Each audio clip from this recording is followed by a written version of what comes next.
1984. Europe's aviation industry was a closed club. State-owned flag carriers like British Airways, Lufthansa, and Air France dominated the skies. They flew dozens of different aircraft types. Wide bodies for long haul, narrow bodies for short haul. Ticket prices were fixed by governments. Competition barely existed. But in Ireland, a small family-owned airline was about to break every rule that legacy carriers held sacred. Ryanair didn't just challenge the giants. They bought one plane type, the Boeing 737, and used it to become the largest airline in Europe by passenger numbers. Bigger than Lufthansa, bigger than British Airways, bigger than Air France. They crafted a strategy so simple that legacy airlines called it reckless. This is the story of how Ireland's Ryanair outsmarted the entire European aviation establishment, with nothing more than identical planes and ruthless cost discipline. European airlines in the 1980s operated like government departments that happened to fly planes. British Airways flew over 30 different aircraft types. Lufthansa had 25. Air France operated everything from Concordes to Caravels. Each plane type required a different pilot training, different maintenance procedures, different spare parts inventories, different ground equipment. This complexity was expensive, but legacy carriers didn't care. They weren't competing on price. Governments regulated ticket costs. Routes were assigned by international agreements. Airlines competed on service, better meals, more legroom, fancier lounges. The result was that flying in Europe cost roughly what it cost to cross the Atlantic. A flight from London to Dublin in 1985 cost about £150. Adjusted for inflation, that's nearly £500 today. For a 45-minute flight, the system worked for the airlines. It worked for governments. It didn't work for ordinary people who couldn't afford to fly. Then European Union deregulation arrived in 1992. Suddenly, any airline could fly any route at any price. The government-protected monopolies vanished overnight. Legacy carriers assumed they'd crush any upstart competitors through superior service and established networks. They were wrong, because they hadn't accounted for a small Irish airline that understood something fundamental. In aviation, simplicity is profitability. Ryanair made a decision in the early 1990s that legacy airlines thought was suicidal. They would fly only one aircraft type, the Boeing 737-800. Every single plane in their fleet would be identical. Here's why that decision changed everything. Pilot training.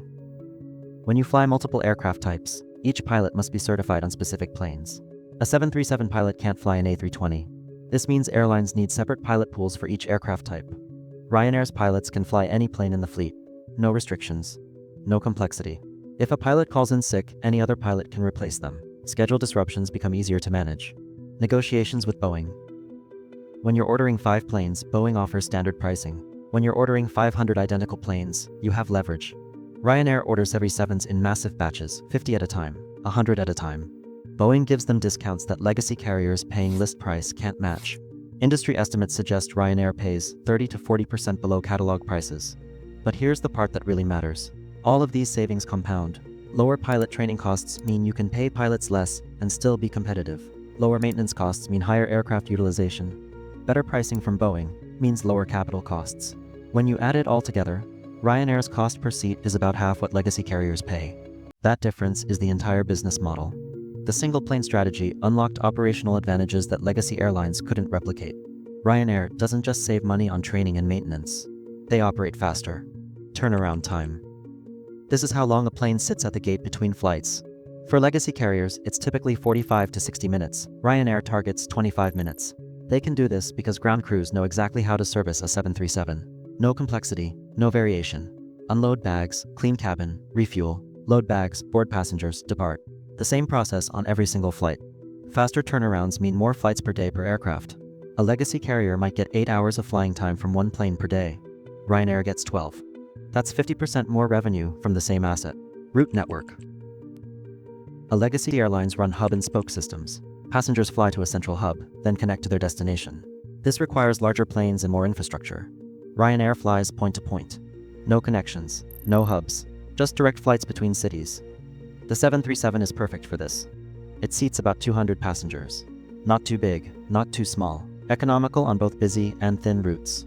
By 2024, Ryanair operates over 500 Boeing 737s.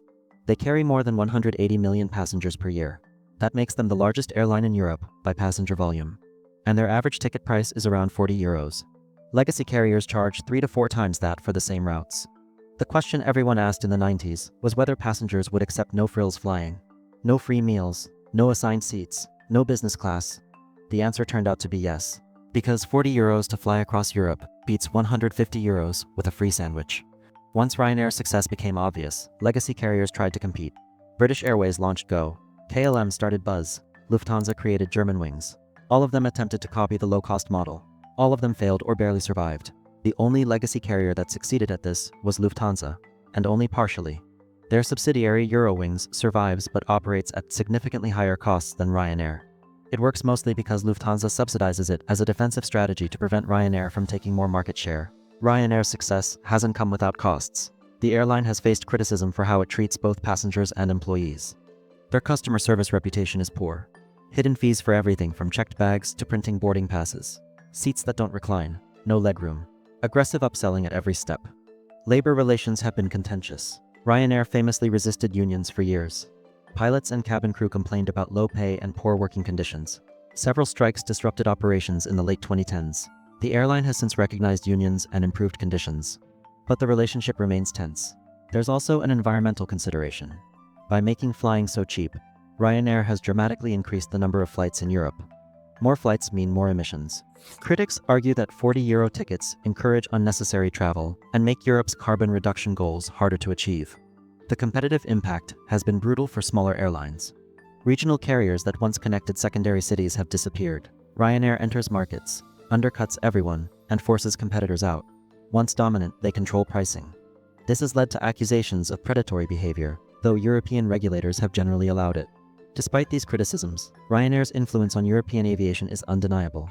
They proved that ordinary people could afford to fly. Before Ryanair, a family holiday abroad was a luxury for many Europeans. Now it's common. Students fly home for weekends. Retirees visit family in other countries regularly. This democratization of air travel is Ryanair's legacy. What Ireland's Ryanair proved is that in mature industries, simplicity can be revolutionary. Legacy airlines assumed that variety and service were competitive advantages. Ryanair showed that in a deregulated market, cost structure determines winners. The single-plane strategy wasn't just about buying Boeing 737s. It was about building an entire operation around ruthless standardization, every decision optimized for cost. Every process streamlined for efficiency.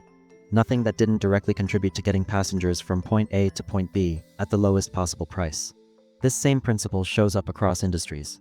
Southwest Airlines in the United States did it first with the 737. IKEA does it with furniture. McDonald's does it with food. The model is consistent. Standardize, simplify, scale. Ryanair took the model further than anyone in European aviation. They became the largest airline not by flying the most routes or offering the best service, but by flying the cheapest. In the Boeing 767 video we covered earlier, we saw how cargo carriers profit from planes passengers reject. Ryanair flipped that logic. They made passengers accept planes and service levels that legacy carriers would never offer. And it worked. Against all conventional wisdom, the airline with one plane type beat the airlines with dozens. Sometimes the simplest strategy is the smartest one.